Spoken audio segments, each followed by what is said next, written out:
Vamos a poner en la pantalla, aquí está. Quiero leer desde acá este versículo lema del mes. Usted lo puede leer desde allí. Esto está en Apocalipsis capítulo 5, versículos 12 y 13, y nos ayuda a enfocarnos al propósito de nuestra reunión: dar toda la gloria, el poder, la sabiduría, la fortaleza, la alabanza al Cordero de Dios. Dice así: el Cordero que fue inmolado es digno de tomar el poder, las riquezas, la sabiduría, la fortaleza, la honra, la gloria y la alabanza por los siglos de los siglos. Amén, amén. Tengo por delante una lectura que está en el Evangelio según San Lucas, capítulo 8. Evangelio según San Lucas, capítulo 8, versículo 26 al 40. Tal vez lo van a buscar ahora allí para ponerlo en la pantalla. De todas maneras, usted vaya buscándolo para que se nos quite la flojera. Tengamos nuestras Biblias abiertas o nuestro celular apagado, prendido, ¿verdad? Lucas capítulo 8, versículo 26 al 40.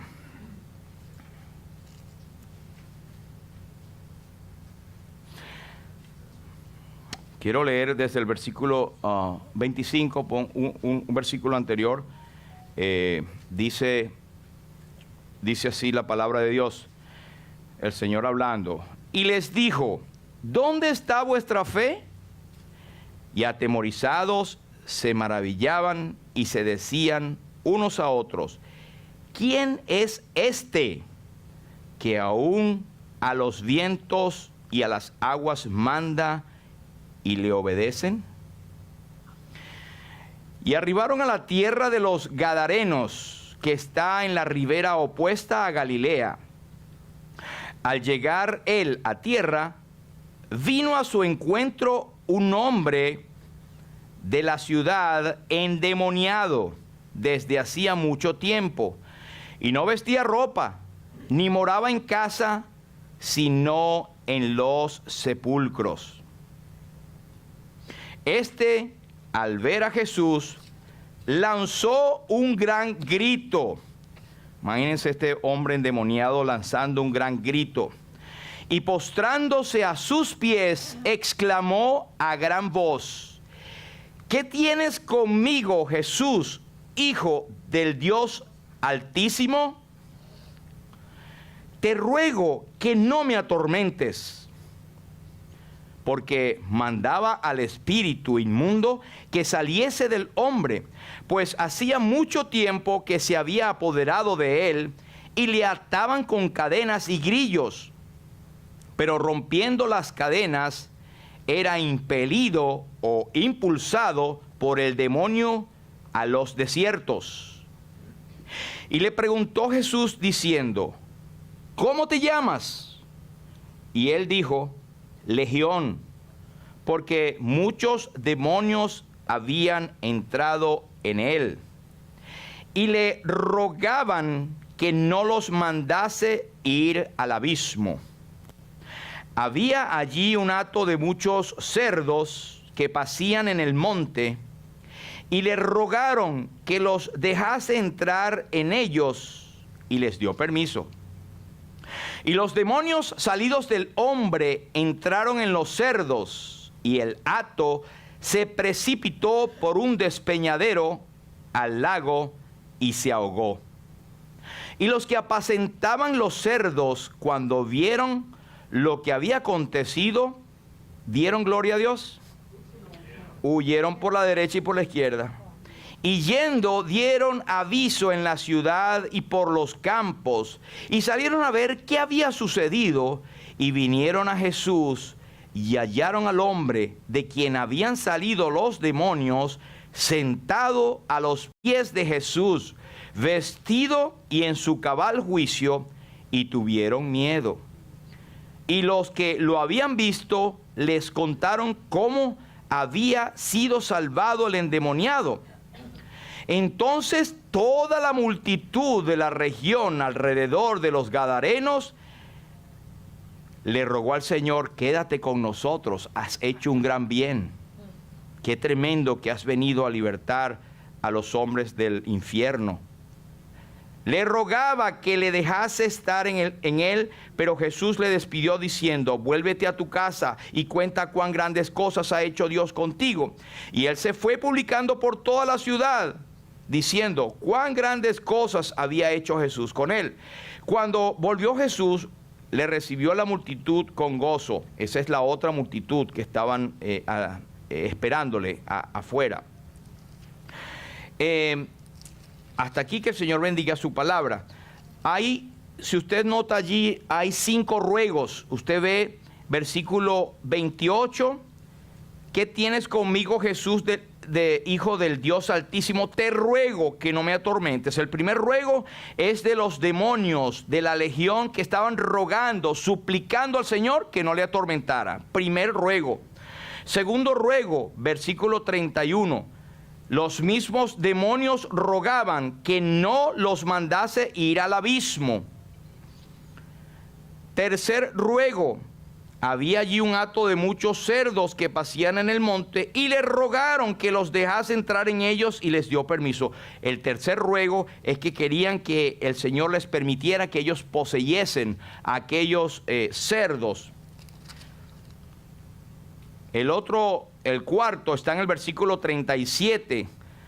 Toda la multitud de la región alrededor de los Gadarenos le rogó que se marchase de ellos, pues tenían gran temor. La multitud rogaba al Señor, no que se quedasen, sino que se fuera de allí. Y el versículo 38, el último ruego, es de aquel hombre ex endemoniado rogando ir con el Señor. Por supuesto, después de la transformación y conversión, tenemos a un ex endemoniado como el mejor evangelista en potencia, y de hecho fue. Vemos que en el versículo 22 al 25, que no lo leímos, pero solamente el 25, es como una secuencia. El Señor estaba en el mar de Galilea, andaba con sus 12 discípulos, y se presentó aquella tempestad de la cual hemos hablado, o podríamos hablar después, ¿verdad? Pero no ahora. No sabemos si era una tempestad causada por las mismas fuerzas del enemigo. Pudiese ser porque el Señor reprendió al mar y se hizo grande bonanza. Pero ahí vemos características. Aquellos hombres estaban atemorizados y gritaban. Si lo conectamos con lo que acabamos de leer, los demonios vieron a Jesús y empezaron a gritar. Pero al final el Señor tuvo en todo momento la calma del Hijo de Dios, porque es el soberano, tanto en la tormenta como en la presentación del demonio que le salió al encuentro. Pero hay varias cosas interesantes acá, y estamos cantando precisamente del amor, ¿verdad? Esto es un tema que yo les he dicho a mis hermanos que participan, que yo no me gusta saber de antemano cuál es el tema que van a cantar, pero es precisamente, estaba pensando en el amor. Es como la fuerza poderosa, más poderosa moral del universo, ¿verdad? En el cielo o en la tierra. Y fue el amor lo que trajo al Señor Jesucristo a esta tierra. El amor del Padre para con cada uno de nosotros. Fue el amor lo que constriñó a su Hijo a hablar tales palabras de gracia, a enfrentarse a todos aquellos desgraciados, aquellos tristes, aquellos acongojados, aquellos sufridos, aquellos atormentados por los mismos demonios. Y dar su vida en rescate por mucho. Él nos ha librado del poder del diablo, y a los que somos salvos nos ha trasladado del poder de las tinieblas al reino de su amado Hijo. Porque quiero decirles algo, aunque vemos aquí los demonios, usted dirá, esto es algo muy lejos. Ahora está aún más latente el poder demoníaco en toda la tierra. Pero en el Antiguo Testamento teníamos unos cuantos casos de gente endemoniada, pero cuando Jesús viene, se desató esas puertas del abismo se abrieron, y aquellos que estaban recesivos empezaron entonces a brotar aquellos demonios. Pero que en la salvación de este endemoniado tenemos una magna representación, una prueba tremenda de lo que es el amor de Cristo hacia todas sus criaturas. Así que si alguien piensa, no, el Señor está muy ocupado para mí. El Señor es el Señor de los detalles y Él sabe qué tenemos necesidad cada uno de nosotros. Mire, y esto es tan serio que el mismo enemigo trata de poner el tema de los demonios como si fuese algo normal, y ya a partir de los años 70, 80, 90 y hasta ahora las películas de Hollywood han explotado eso y lo ponen hasta como algo normal, el cazafantasma y esas cosas, ¿verdad? Como para minimizar lo que es el mundo espiritual. Y Satanás es el Dios con D minúscula de este siglo y sus demonios están por doquier. Los demonios están en este mundo, en esta esfera, buscando llevar al hombre o mantenerlo lejos del camino de salvación, y a veces le atormenta. Y voy a decir algo que tal vez a usted no le va a gustar, pero los demonios pueden llegar a controlar a creyentes en Cristo. No poseerlos, no creo que puedan poseerlos, porque tenemos el Espíritu Santo morando en nosotros. Pero puedes, cuando tú le das autoridad, le das permiso, cuando tienes unas prácticas pecaminosas, las cuales estás practicando constantemente y estás siguiendo lo que la palabra de Dios dice que no debe hacer, estás dando puerta al enemigo para que entonces sea no solamente tu práctica, tu carne, sino demonios que vienen a controlar esa parte de tu vida. ¿Y sabes qué? Te alejan del propósito del Señor. Esto es serio, es solemne y da miedo, sí. En ningún momento el creyente pierde la salvación. Nosotros creemos que es un don precioso, es un regalo de Dios.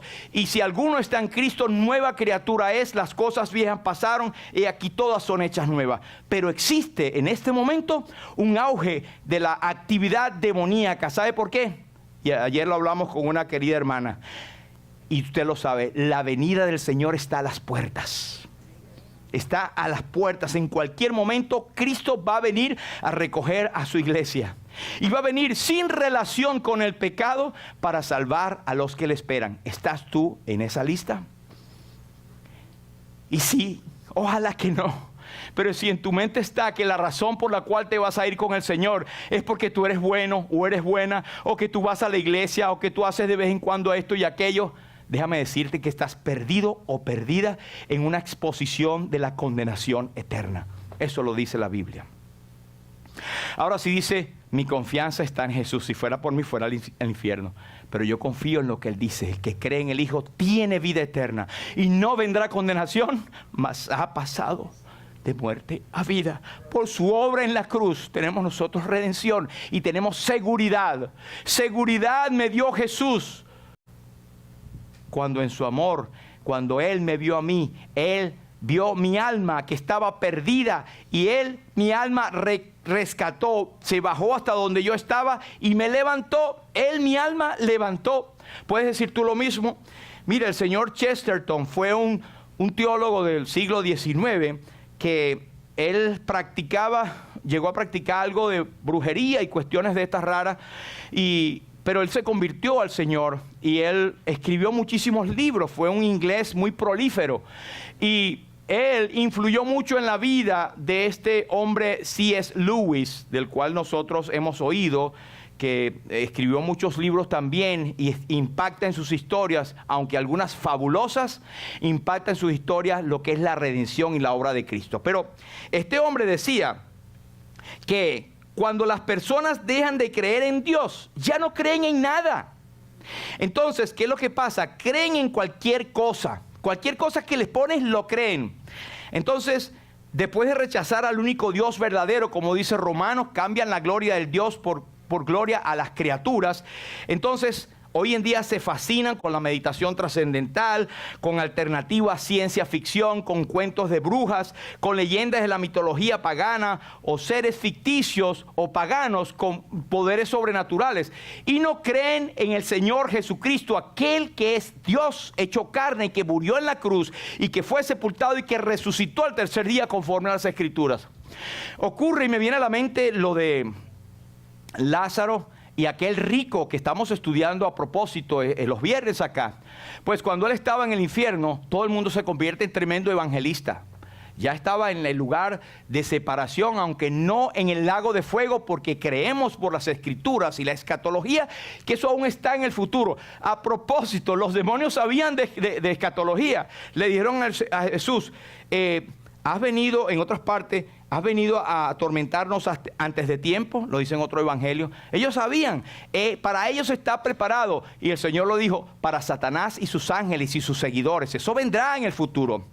Pero entonces, en un tono más siniestro, muchos están obsesionados con el ocultismo, con la brujería, con las sesiones de mediums, tablas de ouija, adivinación, quiromancia, lectura de cartas y todas estas cosas, inclusive el horóscopo.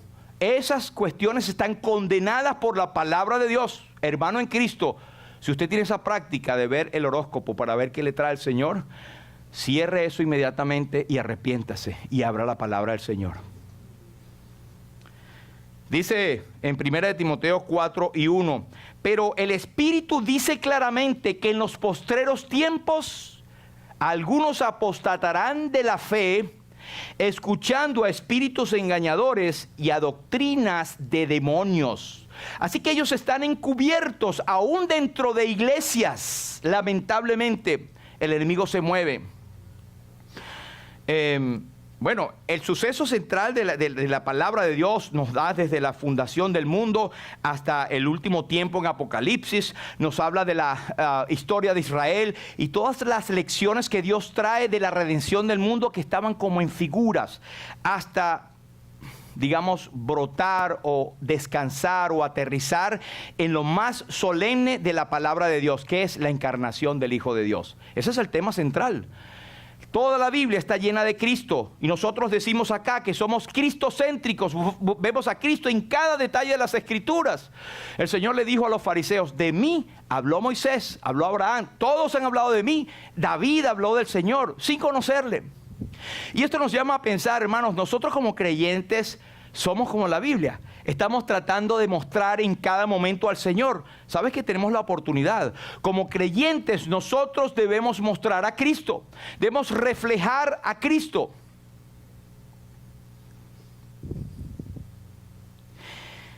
El Señor Jesús, cuando viene, se le dice, y pondrá su nombre Jesús, porque Él salvará a su pueblo de sus pecados. Y el Señor Jesucristo vino con un propósito, para destruir las obras del diablo. En 1 de Juan 3:8 nos dice, el que practica el pecado es del diablo. Porque el diablo peca desde el principio. Para esto apareció el Hijo de Dios, para deshacer las obras del diablo. Y en Juan 12:31 el Señor Jesucristo habla y dice, ahora es el juicio de este mundo. Ahora el príncipe de este mundo será echado fuera. Y cuando el Señor mandó a los 70 a predicar, una de las razones por las cuales ellos venían alegres, ¿sabe cuál era, verdad? Señor, sí, echamos fuera y se nos sujetan en tu nombre. El Señor le dijo, ¿really? No le dijo así. Le dijo, ¿de verdad? Por eso están alegres. No se alegren por eso. Alégrense porque sus nombres están escritos en el libro de la vida. Usted y yo como creyentes tenemos que alegrarnos y gozarnos y cumplir la gran comisión. Id por todo el mundo y predicad el evangelio a toda criatura. El que creyere y fuere bautizado será salvo, mas el que no creyere será condenado. Y esas palabras no es que usted se va a poner a recoger fondos y se va por allá para el extranjero. Eso es bueno y nosotros mantenemos y ayudamos a muchos misioneros. Pero la palabra ahí es mientras usted va yendo, va predicando, va haciendo un testimonio, va haciendo una antorcha. El apóstol le dice a los colosenses que vosotros sois como luminares en el mundo, en medio de una generación perversa y maligna. Y allí resplandecemos como antorchas. Entonces, en Colosenses 2:15, y lo citamos en la adoración, el Señor Jesús vino para acabar las obras del diablo. Y ellos lo saben, ellos son chismosos. De hecho, el chisme es una de las características del control del enemigo. ¿Sabía eso? El chismoso compulsivo ya le ha dado puerta a un espíritu chismoso y un demonio que lo está controlando. Perdónenme, hermano, pero no estamos acá en cacería de brujas, pero es lo que dice la Biblia. No quiere decir que todo el que mete un chismecito ya tiene el pero hermanos, tenemos que ser conscientes que prácticas continuas dan y abren puerta al enemigo. Le estás dando el poder legal de que entre a tu vida y controle ciertos aspectos de tu vida. Por eso nosotros insistimos siempre en decir, ¿usted es creyente? Sí, bueno, usted tiene a Cristo como Señor y Salvador. Señor quiere decir el dueño absoluto de tu vida. Que todo lo que tú hagas sea enrumbado a cumplir su voluntad. Y nos cuesta, les digo, pero tenemos el Espíritu Santo porque ni siquiera sabemos pedir como conviene. Pero el Espíritu Santo nos ayuda, intercede por nosotros ante el Padre con gemidos indecibles. Inclusive para hablar. Es que yo no sé hablar. ¿Quién te ha dicho que tiene que saber como Moisés que tartamudeaba? Y el Espíritu le dará qué decir en aquel momento. Así que usted apréndase versículos, ande con la Biblia para arriba y para abajo, cierre el Facebook un momento y pues empiece a buscar la Biblia más bien. Porque nosotros estamos acá para deshacer también, como Jesús, las obras del diablo. Donde está el creyente lleno del Espíritu Santo, el demonio huye. Donde hay adoración, el demonio huye. No puede estar en un lugar donde la iglesia está adorando al Señor en ese momento. Huye, no puede estar allí.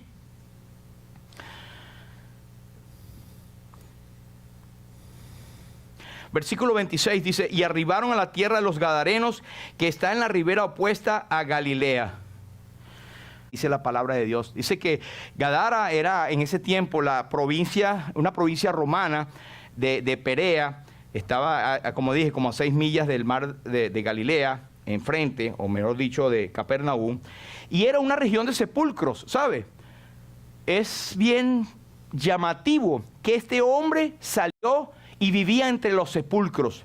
Y hoy en día los turistas o peregrinos pueden visitar ruinas que en esa parte, primero hay un acantilado tremendo, grande, que es como un risco que está allí, y luego vienen los sepulcros que están antiguos, están muchos vacíos por supuesto, están adornados, muy bonitos para un muerto, ¿verdad? Pero allí vivía este hombre. Este hombre andaba entre los sepulcros y hoy en día se puede identificar bien esa región de Gadara.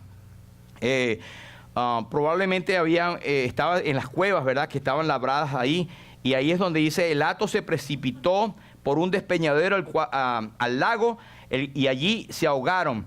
Así que esas cuevas ladradas en las piedras cae repentinamente hacia el lago de Genesaret. Entonces hay una parte donde se puede pasar y ahí el Señor desembarcó. Él sabía perfectamente lo que se iba a encontrar. Dice el versículo 27, al llegar él a la tierra, vino a su encuentro. No es que el Señor lo buscó, aunque él sabía que estaba allí, pero es que nadie podía acercarse por allí. Dicen algunos comentaristas que la gente le daba temor pasar por ahí porque venía ese demonio. Usted ha oído la expresión, ese tipo vino como un demonio. Bueno, ahí tenemos uno de verdad. Venía, y no con un demonio, con una legión de demonios. Legión se entendía de 6.600 personas, o un ejército o una legión era de 6.000 personas, ¿verdad? Cuando dice legión eran muchísimos que estaban allí. Legión me llamo, no era su nombre, era porque era una legión. Pero dice que fue una parte importante el Señor, la liberación, porque si usted estudia el ministerio del Señor, el 25% o la cuarta parte del ministerio del Señor en sanar enfermos, en ayudar a los más necesitados, estaba en sacar demonios, en tratar con endemoniados. Así que era una parte importante de su ministerio. Yo no creo que el creyente esté llamado a estar sacando demonios. No lo creo. Sin embargo, nosotros tenemos la responsabilidad de que enfrentarlo. Si hay una parte importante que dice Pedro, dice, resistid pues al diablo, someteos pues a Dios, resistid al diablo y él huirá de vosotros. Así que no tiene que estar buscándolo. Si se te aparece, bueno, el Señor te dará que decir. Pero usted tiene que someterse a Dios, resistir al diablo y él va a huir de usted porque usted está sometido al Señor. Cuando él estuvo en la tentación en Lucas 4, que el Espíritu le llevó al desierto y era tentado por el mismo Satanás, ¿sabe cómo le venció el Señor? Le venció no porque es Dios, sino le venció con las mismas armas que tú y yo tenemos como los creyentes más sencillos, la palabra de Dios, citando la palabra de Dios. Entonces eso es una buena práctica, hermanos. Nosotros podemos tirar a un lado legiones de demonios y huestes espirituales de maldad que de paso están pululando alrededor, y aquí mismo están, debo decirlo con mucho temor, porque están tratando de quitar la palabra de Dios del corazón de cada uno de los que necesitan la palabra de Dios, o poniéndote cosas en tu mente, o haciéndote dudar. Todo eso es dignos de ser reprendidos por el Señor. El Señor Jesús, cuando entró en Lucas capítulo 4, versículo 18, la primera vez que aparecía en público, Él se paró y se le dio el libro del profeta Isaías, donde estaba escrito: el Espíritu del Señor está sobre mí, por cuanto me ha enviado a proclamar libertad a los cautivos y dar vista a los ciegos, a poner en libertad a los oprimidos. Citando a su vez Isaías 61, que nos dice: el Espíritu de Jehová está sobre mí, porque me ungió Jehová, me ha enviado a predicar buenas nuevas a los abatidos, a vendar a los quebrantados de corazón, a publicar libertad a los cautivos, por ejemplo, del diablo, y a los presos apertura de la cárcel, a proclamar el año de la buena voluntad de Jehová y el día de la venganza de nuestro Dios, a consolar a todos los enlutados. Esa última parte el Señor no la citó porque no era el tiempo en su primera venida, pero vendrá el día de la venganza de Dios para la humanidad incrédula. Pero, ¿qué son los demonios? Son entidades espirituales, personalidades que pueden vivir en un cuerpo y buscan un cuerpo, ¿verdad? Pueden sentir, expresar emociones, gritar, hablar, pensar, saber, hablar, querer dentro del cuerpo de las personas. Cuando la persona está poseída por un coso de eso, se dice que está endemoniado, y el Señor los encontró. Ahora, hay enfermedades, hermanos, que pueden ser causados por cuestiones demoníacas, por ejemplo, la ceguera, la sordera, dolores del cuerpo, postración, pero no todos, no confunda, ni diga: es que tiene un demonio. No, pero el Señor distinguió las personas que estaban enfermas y las personas que estaban endemoniadas y que tenían enfermedades debido a demonios. Aún la suegra de Pedro, el Señor dice que la fiebre la reprendió, y eso nos da la insinuación de que había un demonio febril allí. No sé cómo explicarlo, pero era controlado seguramente por un demonio. Pero el Señor la reprendió. Una fiebre, no sé, el Señor la tocó, inmediatamente se fue cuando Él la reprendió. Pero fíjese una cosa, también la influencia más común de un demonio en la vida de una persona. Y escuche, con mucho respeto y mucho temor, hay creyentes en Cristo que pueden estar influenciados y oyendo la voz de un demonio sin darse cuenta. Cuando no se ha sometido a Dios, número uno, no busca la palabra, la comunión del Señor, y ha dado puerta abierta a alguna de las situaciones que los demonios son expertos en eso. Por ejemplo, un espíritu de amargura, personas que no han perdonado, personas que tienen en su haber cosas y situaciones que son legales que pasen, pero que no han hecho lo que dice el Señor o lo que dice la palabra del Señor, perdonándoos unos a otros, así como Cristo también os perdonó a vosotros. A veces nos olvidamos y pensamos que somos la excepción. Y ¿sabe qué? Cuando no tenemos perdón y no lo damos, el enemigo agarra ventaja de eso, y usted puede estar controlado por espíritus demoníacos cuando no hay perdón en su corazón. Así que eso es así, lo dice la palabra de Dios. Hay otra cosa, por ejemplo, los que están afectados con un demonio, pensamientos impuros, prácticas pecaminosas consecutivas o constantes o repetitivas. La primera vez puede ser una caída, la segunda me gustó, la carne. Y si sigues haciendo, ya es un espíritu que está ahí dándole al fuego a la cuestión. Es momento que nosotros nos paremos y digamos: Señor, si hay algo que me está controlando, que no es tu Santo Espíritu, te pido en el nombre de Jesús que tú lo reprendas y lo quites de mi vida. Y ayúdame a llamar pecado todo lo que tú llamas pecado. El Señor nos exige santidad. Santidad. Sed santos porque yo soy santo. ¿Y dónde se nos olvidó a nosotros en la iglesia que la palabra santo está sentadito con las manos así y una cosa arriba? Santo es ser llamado por Dios para un propósito en tu vida y dejar todo afuera que represente desobediencia al Señor. El apóstol decía, quitad pues lo terrenal en vosotros, fornicación, impurezas, malos deseos, malas palabras. Todo eso es del diablo. Y si él se lo dijo a los primeros cristianos, el gran apóstol Pablo, pues usted no cree que está viviendo y coleando hoy en día también. La adivinación también. Yo no quiero entrar mucho en ese tema, pero hay personas que adivinan, que no tienen nada de Cristo y adivinan. Ay Dios, pero adivina, el Espíritu le habló. ¿Qué espíritu? ¿Qué espíritu?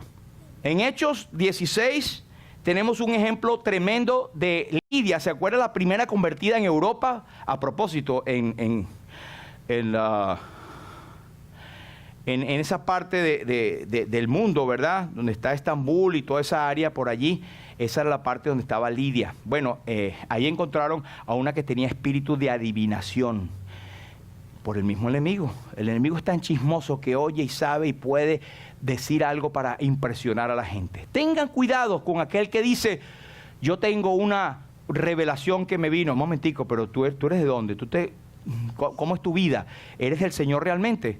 No, pero yo recibo eso de vez en cuando. Tenga cuidado, hermano. Y usted está en la capacidad de percibir y de discernir los espíritus porque tiene el Espíritu Santo. Amén. Otras manifestaciones comunes, ¿verdad? Por ejemplo, un espíritu maligno o incapacidad de tomar decisiones, estar en tristeza todo el tiempo, estar con un orgullo todo el tiempo que yo sea o que eso es como yo digo, o de crítica también, todo eso, o de conflicto, de situaciones entre hermanos, entre familias, o llevar para acá o para allá, o brincando de iglesia porque no creo que esa iglesia sea. Tal vez, hermanos, revísate tú mismo, revísese usted mismo. Siempre digo, si usted encuentra una iglesia que no está predicando la palabra y que no está de acuerdo, salga de ahí. Yo soy el primero que le digo y me voy con usted. Pero busque una iglesia que está cerca, no de su casa, sino cerca de la palabra de Dios. Examinaos a vosotros mismos si estáis en la fe.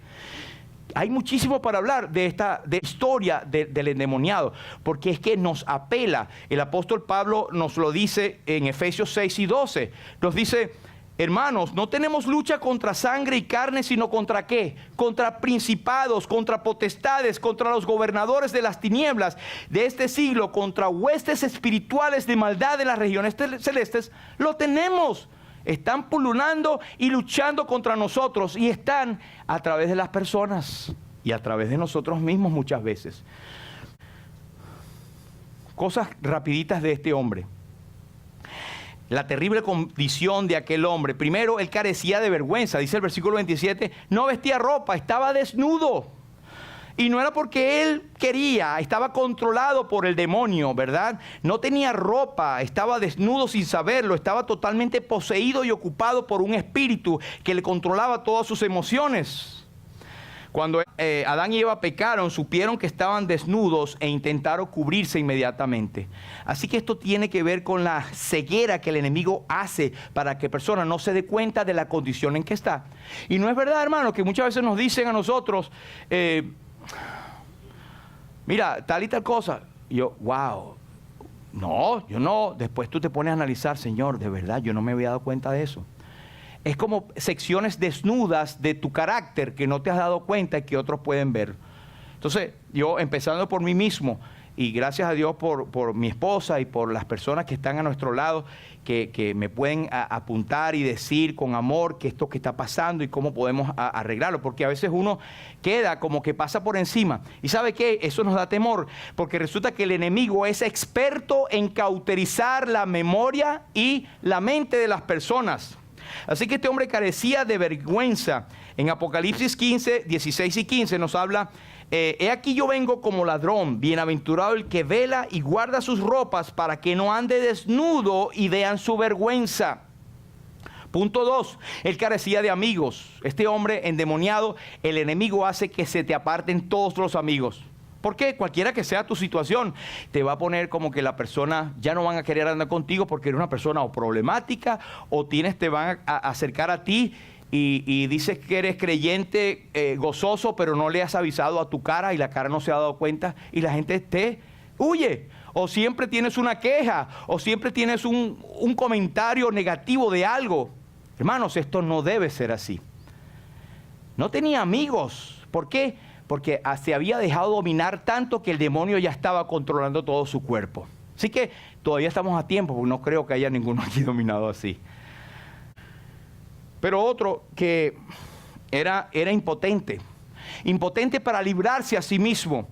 Era impelido por el demonio, era impulsado por el demonio. Qué contraste tan grande cuando dice que el Señor Jesucristo era impelido, o sea, impulsado por el Espíritu Santo, le llevó a esto y a esta parte. Quiere el Señor que nosotros seamos siempre impulsados por su Santo Espíritu a hacer su voluntad. Y ¿sabe qué? No es fácil. No es fácil porque hay que sacrificar la carne y lo que nos gusta. Por eso el apóstol Pablo nos dice, hagan pues morir lo terrenal en ustedes porque está allí y nos gusta.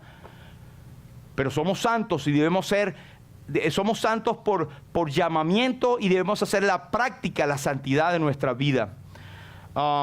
Timoteo nos dice que con mansedumbre corrija a los que se oponen, por si quizá Dios les conceda, a algunos inconversos, que parecían que estaban entre hermanos, entre iglesias, que se arrepientan para conocer la verdad y escapen del lazo del diablo en que están cautivos a la voluntad de él. Pero ¿cuál fue la actitud? No, la actitud de este hombre para con Cristo fue primero de temor. ¿Por qué? No era él, eran los demonios que estaban hablando a través de él. Lanzó un grito y postrándose a sus pies. Y usted dirá, ay, pero qué bueno, hasta humilde es el demonio. Lo que pasa es que nadie puede resistir estar ante la presencia del poderoso Jesús.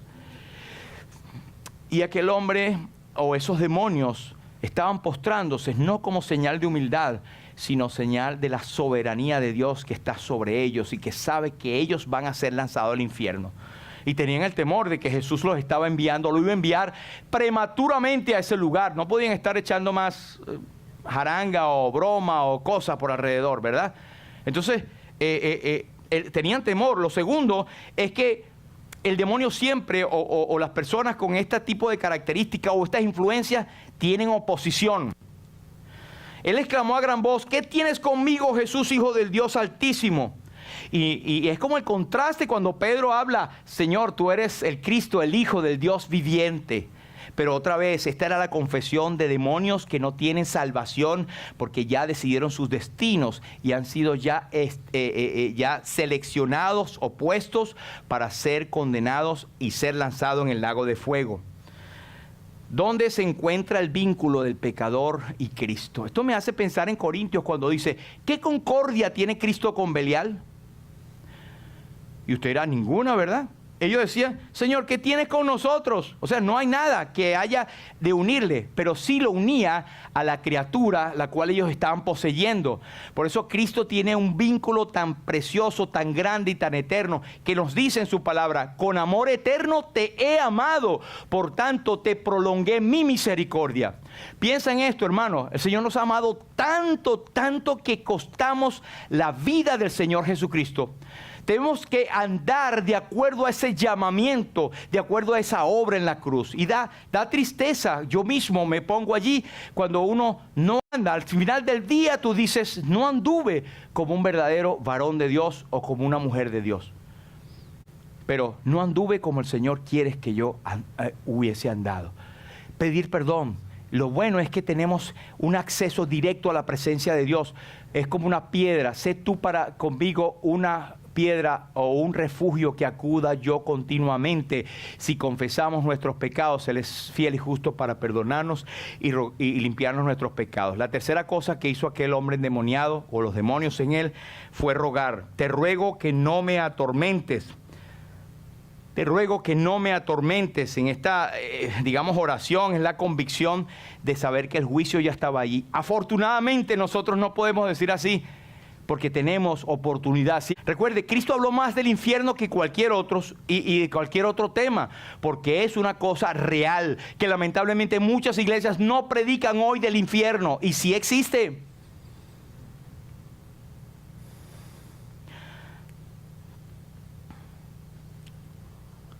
Bueno, la liberación perfecta, el proceso. Cuando él confesó, el Señor le dijo, ¿cómo te llamas? Y él le dijo, Legión. Y bueno, él declaró la verdad. Yo creo que el hombre allí, cuando el Señor le dijo, ¿cómo te llamas? Estaba el demonio todavía hablando, pero hubo una liberación porque él no podía resistirse a la pregunta que Cristo le hacía. Así que tiene que haber confesión, hermanos. Cualquiera que sea tu situación, confesar delante del Señor. Mire, como siempre citamos de Proverbios, el que encubre su pecado no prospera. Es que busque como lo busques, no vas a prosperar. Pero el que lo confiesa y se aparta, alcanza misericordia. No hay pecado que el Hijo de Dios no pueda perdonar. Si decimos que no tenemos pecado, le hacemos al mentiroso y la verdad no está en nosotros. Pero si confesamos nuestros pecados, Él es fiel y justo para perdonarnos y limpiarnos de toda nuestra maldad. Y la sangre de Jesucristo nos limpia de todo pecado. La liberación.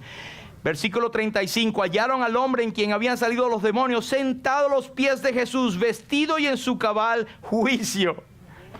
Vestido, yo no sé dónde sacaron el vestido, pero a lo mejor los apóstoles se quitaron ese poco de trapos que cargaban algunos y lo vistieron, hombre en su cabal juicio. Mire que él tenía casa, porque dice ya no moraba en su casa. Y después cuando Jesús lo libera, le dice vete a tu casa. Él tenía su familia, pero se había dejado de llevar en un momento dado y por alguna razón había sido endemoniado. Fue liberado, un alma errante sin hogar, buscando el refugio del amante Salvador y lo encontró. Hay refugio para el pecador en Cristo Jesús. Y hay refugio para cada uno de nosotros, cualquiera sea nuestra condición y situación. Testimonio, él dio testimonio de que había sido liberado. Y él se fue publicando por toda la ciudad cuán grandes cosas había hecho Jesús con él. Pero mire, una cosita, y estoy rápido, pero el versículo 38, el Señor Jesús en el versículo 39 le dice, vuelve a tu casa y cuenta cuán grandes cosas ha hecho ¿quién? Dios. Y cuando Él va a publicar, Él dice, fue publicando por toda la ciudad cuán grandes cosas había hecho Jesús con Él. Si no creemos que Jesús es Dios, estamos condenados. Jesús le dijo a los fariseos en Juan 8:58, si no creéis que yo soy, en vuestros pecados moriréis. Tienes que saber, hermano, que el Cristo en que tú has confiado es el Dios hecho carne, Padre, Hijo, Espíritu Santo. Jesús es Dios. El Espíritu Santo no es ninguna fuerza, ni ningún muchacho demandado, es Dios. Y el Padre, la Trinidad bendita, a Él sea la gloria. Un solo Dios y tres personas. Él reconoció que Dios había hecho todas esas cosas, pero que ese Dios es Jesús el que estaba allí. Para terminar, tenemos entonces como resumen que el enemigo es real y quiere destruir. El ladrón no viene sino para hurtar, matar y destruir. El Señor dijo, yo he venido para que tengan vida y para que la tengan en abundancia. No estamos hablando de un cuento de hadas aquí. Hablamos de las acechanzas del diablo y que no tenemos lucha contra cosas carnales. Número 2, el pecado encadena. Si te descuidas, te amarra. Escapen del lazo del diablo en que están cautivos a la voluntad de él. Eran hermanos de los cuales ya se dudaban que eran salvos porque estaban haciendo la voluntad del diablo. El que es creyente no hace la voluntad del diablo sino de Dios. El apóstol dice, no reine pues el pecado en vuestro cuerpo mortal, de modo que le obedezcan en sus concupiscencias. Número 3, hay poder en Jesús. Hay poder en la sangre de Jesús. Porque no me avergüenzo del evangelio, porque es poder de Dios para salvación a todo aquel que crea, al judío primeramente y también al griego. Hablamos el viernes de que esta palabra poder es dynamis o dinamis en griego, que todos entendemos, es dinamita. Ese es el poder de Dios y ese es el poder del evangelio que nos sostiene y nos guarda hasta el fin. Amén. 4, ¿qué podemos hacer? Reconocer y confesar. David decía, mi pecado te declaré y no encubrí mi iniquidad. Dije, confesaré mis transgresiones a Jehová y tú perdonaste la maldad de mi pecado. Es por eso que Romanos 10 nos dice que si confesares con tu boca que Jesús es el Señor, es Dios, y creyeres en tu corazón que Dios le levantó de los muertos, serás salvo. Amén. Con la boca se confiesa para salvación, pero con el corazón se cree para justicia. El enemigo es real y quiere destruir. Número 2, el pecado encadena. Número 3, hay poder en Jesús. Número 4, reconoce y confiesa.